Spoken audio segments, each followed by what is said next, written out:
We're here with Sharif El-Badawi from 500 Startups. Thank you for joining us, Sharif. Thanks for having me. So tell us about the 500 Falcons Fund. As 500 Startups, we are a global fund. Since our mandate from the beginning has been to empower entrepreneurs from all over the world, the most unlikely places and the most unlikely founders that don't look like the typical prototype Silicon Valley founder. And we start by our global fund, which is based in San Francisco.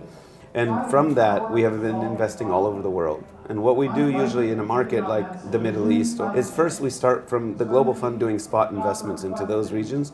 And as that market starts to develop and the demand starts to get there, we think about establishing a fund dedicated for it. Are we far away from a supporting ecosystem? So when we're talking here about Egypt, there's a lot of things to do. So very small things, and then there's some more larger scale things, like enabling the bank to take on certain types of risks with the small SMEs, etc.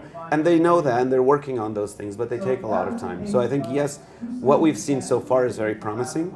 The initiative, the desire from the government, or recognition that this is working and we need to be able to support it. Of course, supporting it with capital is important. And I'm very excited about some of these latest initiatives that came up.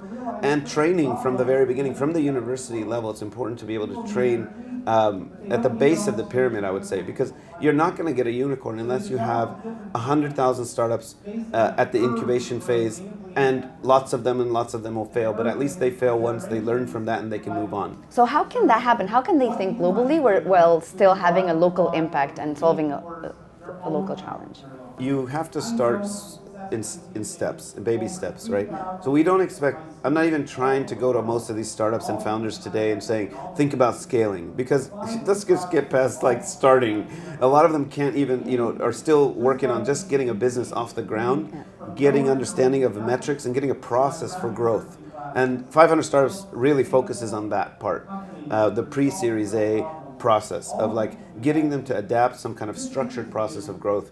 And when we say growth hacking or distribution, we don't mean willy-nilly growth hacking like it's a messy thing. It's actually a very structured process that we try to teach, where weekly you're running experiments, and this is part of the culture or mindset of iteration, that it doesn't have to be perfect from the beginning. And don't wait a year and be like, I'm building my product.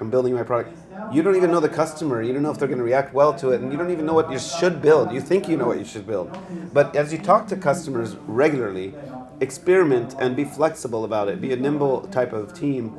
So we focus a lot more on that because that's where the ecosystem today is. You have a few companies, very few, who've made it past Series B stage and are now at serious scale mode or need to cross borders to scale. And that's important. I think part of the ones that we've seen be successful at that, it's because they have brought DNA from outside into the company. So because one thing we almost haven't addressed too much yet is management, team management, leadership. Those are not even things I talk about because we're so early. But that stuff is needed. At Series A level, your investors are going to expect that you have management team. And any person in the management team is strong. And that management team will be focused on either operations or engineering or product and marketing, and the CEO or he or she can focus on the overall vision and of the business. So we're almost not there yet, but there are obviously examples, especially from the UAE, where companies have now reached that level of scale. And I think a lot of them naturally, especially the UAE ones, from the beginning have international experience in their DNA. So you kind of see it from the data that's what you need to do. Or you have a vision from the beginning that what I'm building is not necessarily for this market.